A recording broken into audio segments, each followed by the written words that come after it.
나 자신을 내가 객관적으로 바라볼 수 있도록, 내가 나를 이렇게 돌이켜서 생각할 수 있다는 것, 판단할 수 있다는 것입니다. 그러니까 우리 사람은 영적인 존재이기 때문에 자기가 자신을 이렇게 어느 정도 돌아볼 수가 있습니다. 비판할 수도 있고요. 자기 자신을 비판할 수도 있고요. 또 자기 자신을 또 칭찬해 줄 수도 있고요. 인도해 줄 수도 있는 이러한 자라는 것을 우리에게 말씀하고 있습니다.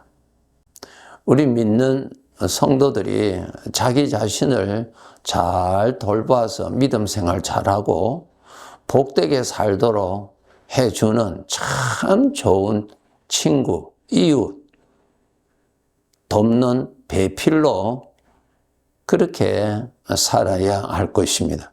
멸망하는 쪽으로 인도를 한다든가 하면 안 되겠죠. 하나님을 멀리 떠나게 하는 그러한 일들을 자기 자신에게 그렇게 해서는 결코 되지 않습니다. 네. 어떤 일로 인해서 우리가 얼마든지 낙심하고 또 염려할 수 있고 불안할 수 있죠. 그러한 나 자신을 흔들어서 깨워줍니다. 이 다윗이 자기 자신에게 뭐라고 말을 하느냐면 너는 하나님께 소망을 두라. 네. 하나님이 도우시고 계시는데 하나님께 소망을 두라. 참 좋은 믿음의 친구죠.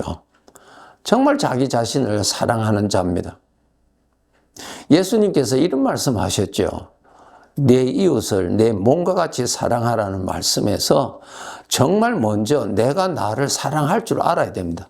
내가 나를 객관화시켜야 일단은 나를 도와줄 수가 있죠. 객관화시키지 아니하고 무조건 한편 되어서 무조건 따라가잖아요. 네? 육신을 따라서 가는 대로 무조건 가버리잖아요. 비판하지도 않고 이것이 바른 길인지 하나님 보시기에 어떠한지 관심 없이 무조건 육신 따라서 가버리잖아요. 그렇게 되면은 안 되죠. 그렇게 갈 때는 흔들어서 깨워야죠. 그것은 멸망의 길이라고, 그건 사망의 길이라고, 나의 복이 되시는 하나님을 멀리하기는 유혹이라고 흔들어서 깨워주어야 되겠죠. 사망에서 오는 생각에 속지 말아라고 자기 자신을 타일러 깨우죠. 믿음으로 깨워주죠. 참 좋은 친구예요. 자기 자신을 사랑하는 자입니다. 육신의 성질대로 따라가는 것, 자기 자신을 사랑하는 것이 아니라 나를 멸망케 하는데 방치하는 사람입니다. 멸망케 하는 길로 가는데도 우두커니 있고 그것을 간섭하려고 하지 아니하고 따라가 버리는 이러한 어리석은 자가 되어서는 아니 되겠죠? 다윗이 참 어려운 중에 있을 때 그 다윗을 지켜주었던 사랑하는 친구가 있었죠. 사울 왕의 아들 요나단이었습니다. 요나단이 다윗을 잘 그 어려운 중에서 정말 낙심한 가운데 있는 그 다윗을 잘 돌봐 주었습니다. 마찬가지로 이 인생의 길에 어쩌면은 외로운 인생의 길에 내가 나 자신에게 믿음의 좋은 친구가 되어 주어야 되는 것입니다. 복이 되시는 하나님에 대해서 알려주고요. 하나님의 말씀을 들려주고요. 하나님의 말씀만이 나를 건져주시는 유일한 말씀이거든요.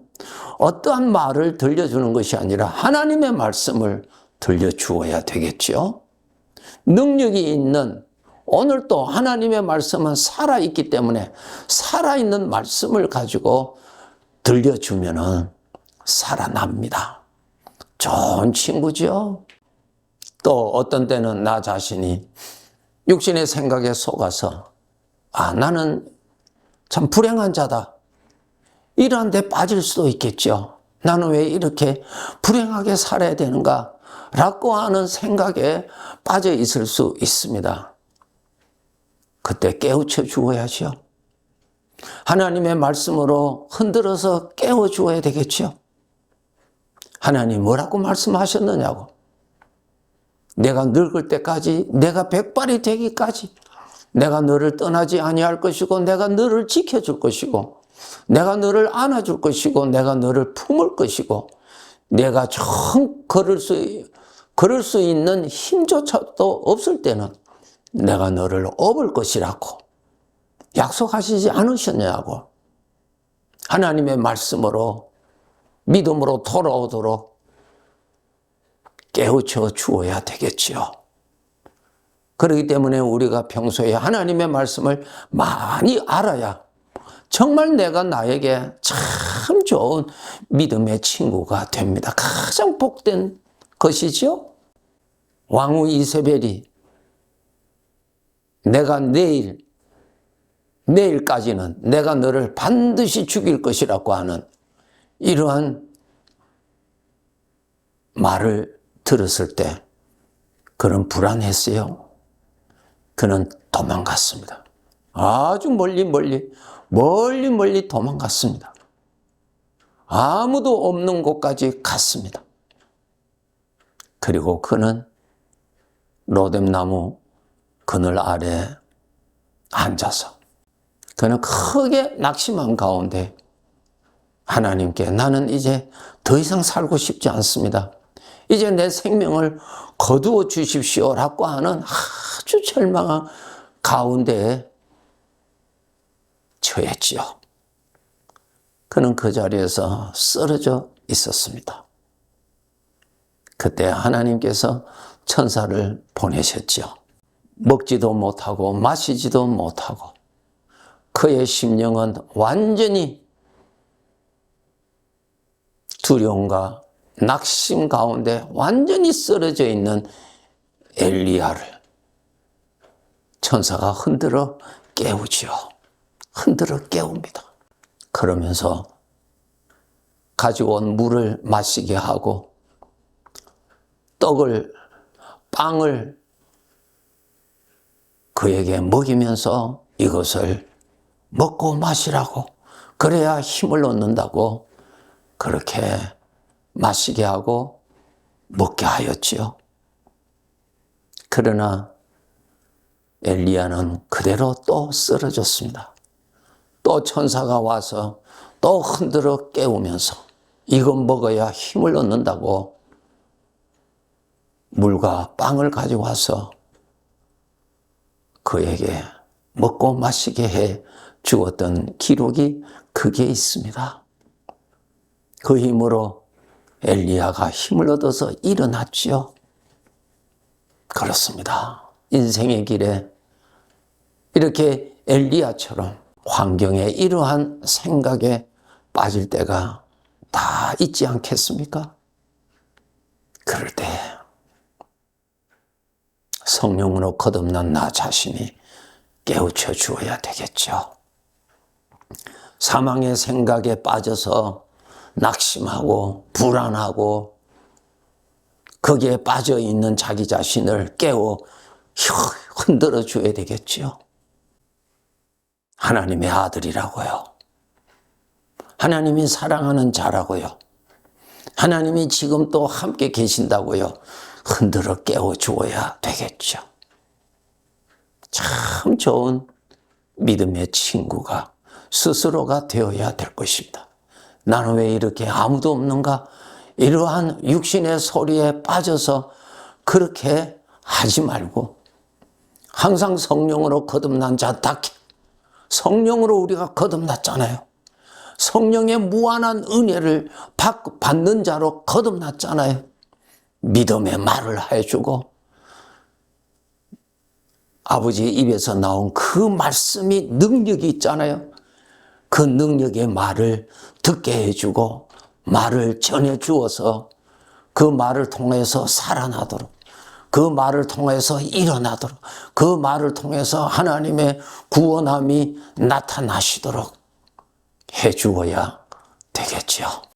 그렇게 해서 엘리야를 호렙산 하나님의 산으로 올라갈 수 있도록 해 주었던 것처럼 전능하신 아버지에게 올라가도록 해 주어야 되고, 우리 사람은 연약한 자임을 인정을 해야 강하게 살아갈 수 있습니다. 왜 강하게 살아갈 수 있냐면 하나님의 도움을 필요로 하니까. 하나님의 도움을 필요로 하니까 강하게 살아갈 수가 있습니다. 연약하기 때문에 하나님 가까이 있어야 되고, 연약하기 때문에 오늘 또 바르게 갈 수 있도록 하기 위해서 하나님의 능력을 구해야 되고, 끊임없이 하나님 앞에 나가서 오늘 또 감당할 수 있는 은혜를 받는 사람이 됩니다. 그렇게 해서 우리가 이 세상의 삶을 복되게 살아가야 되겠죠. 성령으로 거듭난 하나님의 자녀들이요, 육신의 생각으로 인하여서 빠져 있을 때에 속히 건져주시고, 예수 그리스도의 이름으로 붙들어 주시고, 하나님의 입에서 나온 생명의 말씀을 듣게 해 주어서 일어나게 해 주어서 변함없이 하나님과 동행하면서, 하나님의 구원과 동행하면서, 하나님의 사랑과 동행하면서 남은 생에 그렇게 우리가 살아야 하겠죠. 여러분, 우리는 성령으로 거듭난 하나님의 사람입니다. 믿음으로 삽시다. 자기 자신에게 믿음의 좋은 친구가 되어 줍시다. 네, 감사합니다.